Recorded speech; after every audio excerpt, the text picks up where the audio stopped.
मैं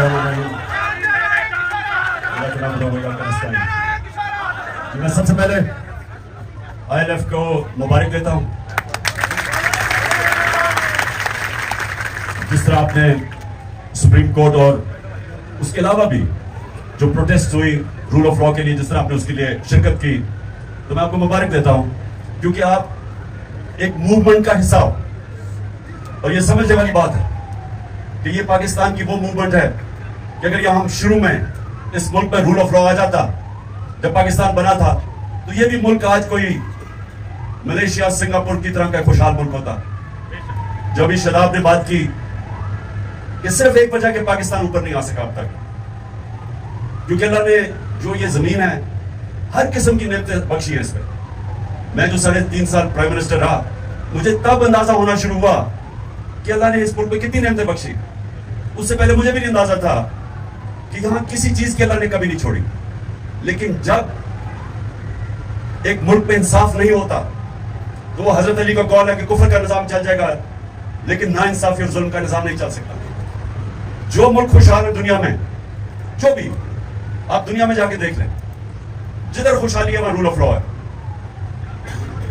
मैं ये लोगों को बार बार एक मिसाल देता हूं कि रूल ऑफ लॉ इंडेक्स के अंदर डेनमार्क नंबर 1 है और पाकिस्तान 129 पे 140 मुल्कों में से।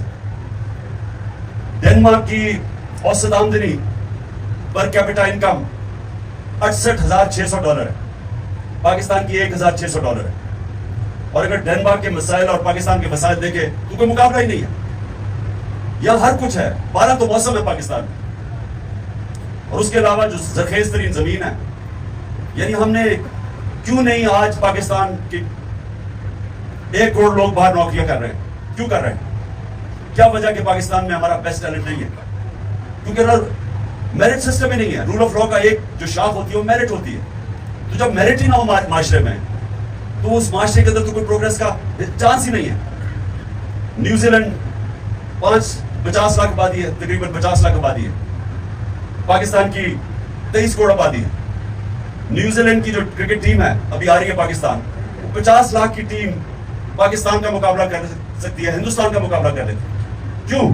क्योंकि उनका बेहतरीन मेरिट सिस्टम है जो टैलेंट ऊपर ले आता है। मुल्क वो आगे जाता है जिसका टैलेंट ऊपर आता है।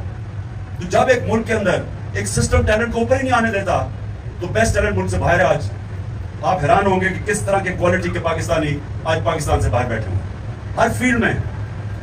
सिर्फ जो 10, आप ये सोचें कि 10 जो टॉप अमेरिका में पाकिस्तानी अमेरिकन बिजनेसमैन है, जो 10, हम IMF से $6 अरब के पीछे घुटनों के ऊपर उनके सामने भीख मांग रहे हैं। $6 अरब के पीछे 10 पाकिस्तानियों का $25 अरब वेल्थ है, वर्थ है $25 अरब। जो 16,000 पाकिस्तानी डॉक्टर अमेरिका में, उनकी वर्थ, नेट वर्थ $200 अरब है। हमारे सिर्फ जो 20,000 पाकिस्तानियों ने जिन्होंने प्रॉपर्टी ली हुई है दुबई में, 20,000 पाकिस्तानियों ने $10.4 अरब की प्रॉपर्टी ली हुई। तो मुल्क गरीब है, पाकिस्तानी अमीर है, और उसकी वजह सिर्फ यह कि रूल ऑफ लॉ नहीं, ताकतवर तबका कानून से ऊपर है, बाकी लोगों को इंसाफ नहीं मिलता। जो ताकतवर है वो कत्ल करके भी बच जाता है। जिन्होंने मेरे पे गोलियां चलाई, मैं FIR नहीं उनकी करवा सका, एक्स प्राइम मिनिस्टर। और फिर जो JIT बनी, हम पंजाब की गवर्नमेंट में हैं, हमारी गवर्नमेंट थी तब पंजाब में, हमारी पुलिस थी। JIT हम पंजाब के अंदर अपनी गवर्नमेंट में होते हुए हम सही माने में हमें उन्होंने तफ्तीश करने नहीं दी। उन्होंने सबटाज कर दिया, जो रिकॉर्ड था JIT का वो सबटाज किया। तो अगर मेरे से क्या हो सकता है, सोचे आम आदमी से क्या होता होगा। जो आम हमारा आदमी है वो झगड़ा हुआ है थाना कचहरी पटवारी की पॉलिटिक्स पे, देहात में। वही जाता है इंग्लैंड, अमेरिका जाता है, यूरोप जाता है। वो क्यों ऊपर चला जाता है? क्योंकि वहां कोई कब्जा ग्रुप नहीं है, रूल ऑफ लॉ है। वहां कोई ताकतवर कमजोर की जमीन पे कब्जा नहीं करता, क्योंकि कब्जा ग्रुप तो कमजोर की जमीन पे करता है। लेकिन वहां कमजोर को तहफ्फुज़ है, कानून है वहां। जब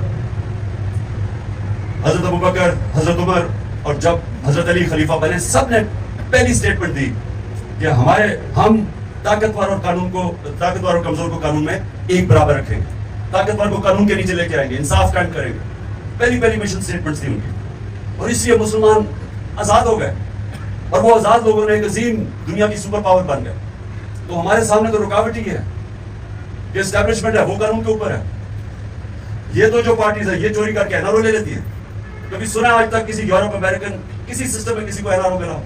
आप पब्लिक का पैसा चोरी करें, कोई दुनिया का मुहज्जब माशरा आपको माफ नहीं करेगा। प्राइवेट चोरी माफ कर देगा, पब्लिक का पैसा कभी माफ नहीं करेगा। या पहले एनआरओ ले गए 2008 में और आप फिर एनआरओ ले गए।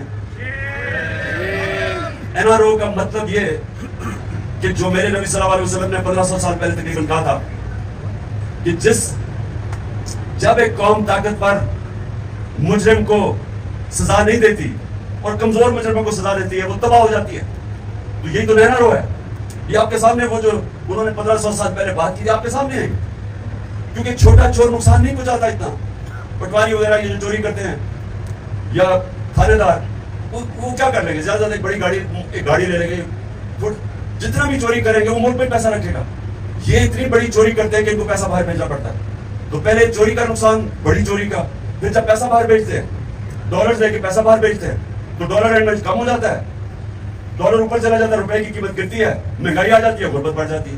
ये हमारे मुल्क में नहीं, ये सारी डेवलपिंग वर्ल्ड के अंदर ये मसला है। नाइजीरिया तेल के जखीरे पे बैठा हुआ है, सबसे ज्यादा तेल है अफ्रीका में, और गुर्बत भी है। क्योंकि वहां भी वो बड़े बड़े जो चोर हैं, वो डाकू हैं, उनको नहीं पकड़ सकते, वो सारा पैसा चोरी करके बाहर भेज देते हैं। तो हमारा मसला और आप सबके लिए, क्योंकि आप वो कम्युनिटी है जो ये समझती है, आप कानूनदान हैं, आपको समझ है इस चीज की। आपको समझना चाहिए कि ये जो आप मूवमेंट चल रही है रूल ऑफ लॉ की, इसके ये रुकेगी नहीं अभी, क्योंकि ये जदोजहद, ये जहाद है। इंसाफ जो है अभी आपने और जिंदा होना है इंशाल्लाह, इससे ज्यादा मैं आपको सुना दूंगा।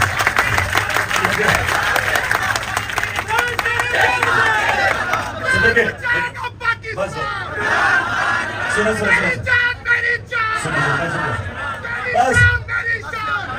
सुनो मेरी बात।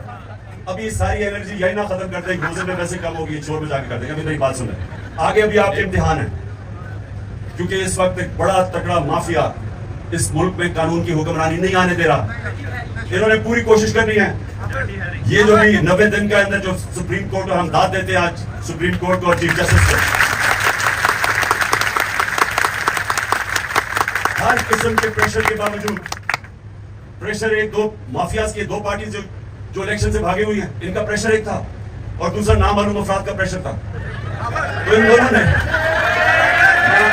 इसलिए हम दाद देते हैं अपने चीफ जस्टिस को कि वो प्रेशर बर्दाश्त कर गया।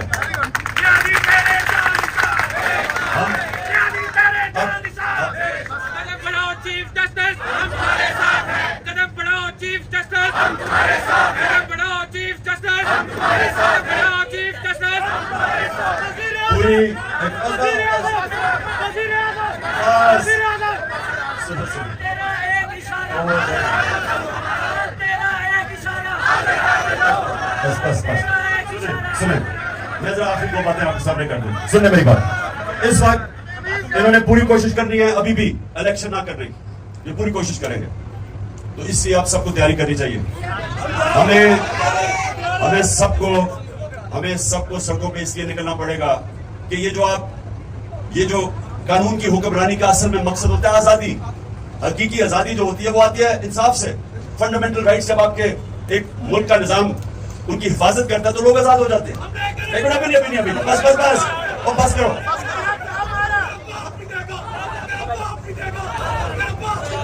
देखो नारों से आजादी नहीं मिलती।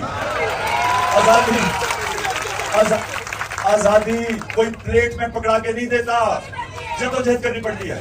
और उसके लिए, हकीकी आजादी के लिए इंशाल्लाह हमने पूरी तरह जद्दोजहद करनी है। और आप सब ने मिलके, और सब वकीलों को, ILF आपका काम होना चाहिए, बाकी भी शराब बाकी भी वकीलों को मिलाए, क्योंकि सारे वकील आइन और कानून के साथ खड़े हैं। इन सबको मिला के आपको, ये जो माफियाज हैं, वकीलों में भी माफिया है, माफिया का पैसा चल रहा है,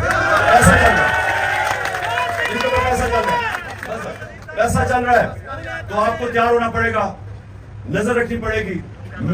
अभी भी इलेक्शन से निकलने की कोशिश करेंगे और हमने इनको इलेक्शन से निकलने नहीं देना।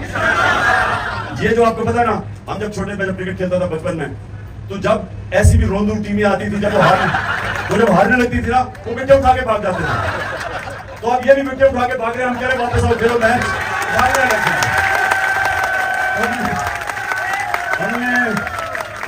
मजलूमों को भागने नहीं देना। इलेक्शन करवाना है तो मैं फिर से आपको मैं खराज तहसीन पेश करता हूं, जिस तरह सुप्रीम कोर्ट के बाहर निकले और चीफ जस्टिस के साथ खड़े हुए सबको मैं खराज तहसीन पेश करता हूं। और प्लीज आप सब तैयार रहें, मैं आपको शादाब हसन के थ्रू आपको बताता रहूंगा, क्योंकि इन्होंने अभी ये डर्टी हैरी वगैरह ने प्लान किया हुआ कि हमारे अभी आज अली सादी को पकड़ लिया, उससे पहले अली वकास समझद हमारे सोशल मीडिया के लड़के को पकड़ लिया, अली अमीन को गंडापुर को पकड़ लिया। तो हमने सब ने तैयार रहना। उससे पहले मेरा जो सिक्योरिटी इंचार्ज था इफ्तिखार कुमन, उसको पकड़ लिया। उससे पहले मेरा वो एक उसको उठा के ले गए जो मेरा बड़ी गाला में वो घर देखता था, उसको उठा के ले गए। फिर सामे को उठा के ले गए, अजहर मशवानी को 7 दिन के लिए रिहा कर दिया। तो ये जो इस मुल्क के अंदर जंगल का कानून है, इसके खिलाफ हमने सबने जहाद करनी है। ये जंगल का कानून है, जब चाहे जैसे पकड़ ले और जो मर्जी किसी से करने, उनको डर ना हो, कानून का कोई इनको फिक्र ना हो, क्योंकि कानून से ऊपर बैठे हुए हैं। तो ये है हमारी जाग, और इंशाल्लाह सबने मेरे साथ मिलकर इंशाल्लाह कामयाब होंगे।